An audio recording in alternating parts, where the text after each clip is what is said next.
Did you also think they were going to get swept by the White Sox after that first game? Mm-hmm. Yeah, no, there was a part of me that was like ready to crawl underneath the desk and make a video that was much less talking and more so weeping uncontrollably. Hi, I'm Weston. I love talking about the Astros, and I'm here to talk about the Astros versus White Sox and Red Sox series that took place over the past week. And I'm doing them all together because Sox, and definitely not because despite my best effort, I couldn't find the time to make two different videos for it. Anyway, the Astros go 3-3 against probably the worst team in baseball and a very good team in baseball that despite the fact that they are, you know, like 8 to 10 games over 500, probably more than that, they still just can't find their way out of the gutter of their division because, dear God, the Yankees and Orioles are just kind of juggernauts. And that really has a lot to do with it. One, the Red Sox are a really good team, despite the fact that they're, 7 games back of their division. Fun fact, the Red Sox are 7 games back of their division, despite the fact that they are but 2 wins different than the Astros, who are 5.5 games ahead of theirs. Because baseball is a really funny, silly, goofy little sport. There's that fact that the Red Sox are genuinely a good team, and you did just beat the brakes off of them in Boston, so it kind of makes sense why they would come back and, win the series against you.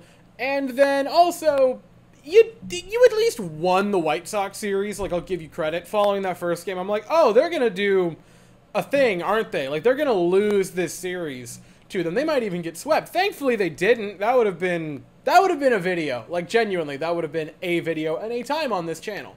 They don't. And if you listen really closely, you can hear 2 things.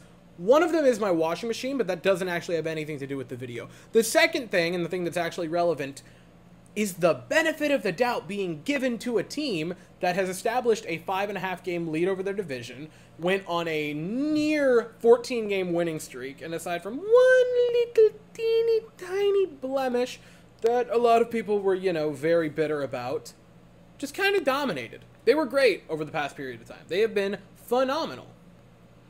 And I am willing to now, and that's the big difference, now I am willing to say, yeah, it happens. And then dust your feet and move on. Because granted, there was the game tonight, that's going to be in the next video, obviously. They beat the garbage out of the Orioles. They beat the garbage out of Brent Burns, Corbin Burns. Thinking too much about hockey already. Like, Eric Getty outdueled a Cy Young candidate, a Cy Young winner. It's the benefit of the doubt being given. The first one was a stumbling block against the White Sox. Who cares? And yeah, the first game, or the last 2 games against the Red Sox were losses. It's 1 run for Verlander, which is kind of just par for the course at this point. Like, I'm not gonna lie to you. It's almost funny. Genuinely, it's almost funny at this point that they just don't give him run support. He went 5 innings, 2-run ball. I think he had 6 strikeouts to 1 walk. He had a really nice game. Really nice return for Verlander. I feel good about it. It happens. You have a dominating game from Eric Getty before we get, or not Eric Getty, sorry, Fromber. I'm thinking of tonight. From Fromber, from Hunter Brown.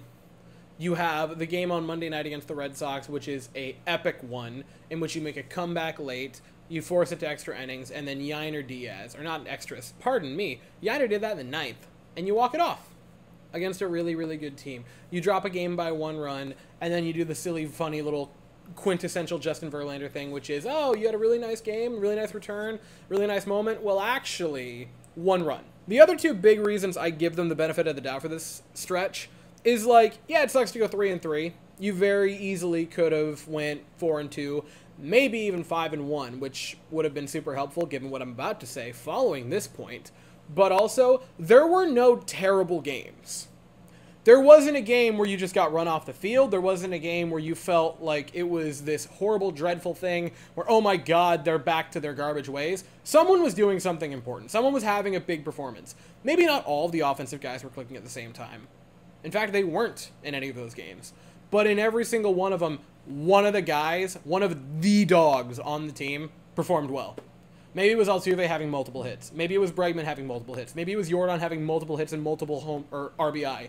Maybe it was Yainer hitting a walk-off home run. Maybe it was Fromber or Hunter or whoever having a dominating game on the mound. Maybe it was even today where you only have, or yesterday where you only have 1 run of offense, but it's coupled with a very, very nice comeback game for Verlander that shows you that, no, he still can be an important gear in the engine as you roll towards October. There were no games, and you can't say this about the early parts of the season, where you're just like, oh, that was miserable. There was nothing I walk away with that. I walked away with that with no enjoyment. Like, none whatsoever. There was something to be like, okay, that's solid. There were positives everywhere, which is, again, something that for large parts of the season you just haven't been able to say. Also, and this might be a bad reason, I'm gonna say that. Look at the schedule they have coming up. They have 4 in Baltimore, 3 in Philly against the Phillies, 4 at home against the Kansas City Royals, 3 in a really weird series where you play Monday, not Tuesday, but then Wednesday and Thursday in Cincinnati against the Reds, and then 3 back in Minute Maid against the Diamondbacks. You play in 5 series a couple of teams that are going to flirt with winning their division, a couple of teams that are guaranteed to make the playoffs. The worst team you're going to play are the Reds, and they're not even bad, they're just mid. They're just a mid team. They're a couple of games out of a wild card, but, like, dude, anything's possible. Like, genuinely anything is possible. They're not that down and out. They're the worst team you play, and they're 4 games under 500. You don't play a genuinely bad opponent for the rest of the month. And I think we can all agree that in a game, especially like baseball, there are 162 games. It is physically impossible for a team to bring everything they have to every single game and every single series. I think if you were the Astros and you're looking ahead, I'm not saying this is what happened. I am saying this is simply a way to interpret it and a way to internalize it. If you were thinking about any mental off days that you could have, the past 6 days were those. You've got to bring everything you have against the Orioles. You've got to bring everything you have against the Phillies, because those are 2 teams that you very, very likely, if you were to go on a run to the World Series, would have to go through. You very likely could meet the Royals in the playoffs. You very likely could meet the Diamondbacks if you make it back to it, and if they make it back to it.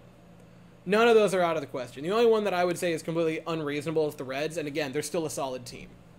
Like, you can't look at any of these opponents and think, ah, yeah, that'll be an easy one. We just got to make it to there. The make it to there is the 10th of September. That's the next, like, okay, we can take a breath series.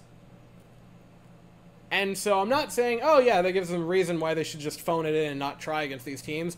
I am saying it is very understandable to see how, as a unit, they could have been like, you know, if we're going to have a mental day off, now is the time. Because they don't even have a day off till the 3rd of September. That's the only day off they have. And it's in the midst of travel. Which is just so much fun. And the weirdest part about it is, like, they don't even get the full beauty of an off day because they play 2-10 against the Royals on the 1st. And then 4-10 in Cincinnati on the 2nd. And then they get an off day. Genuinely scheduling, what happened there? Who's having a concert on September 3rd in Cincinnati? I need to know. Someone find it out, because that has to be the reason, right? Tonight, the Astros kicked off that first game against the Baltimore Orioles in Baltimore, in which they had a dominating performance, by the way, but that's just one of the 4. I will be here after that series is over with to talk about said series, but as for right now, that is all I have to say. So if you enjoyed the video, please consider to like and subscribe. Before I forget it, I will plug it once again. Go join the Discord server. I'm trying to be more active there. I promise you I am. The link will be down in the description below. Thank you all so very much for watching. I hope you all have an absolutely fantastic day, and as always, go Stros.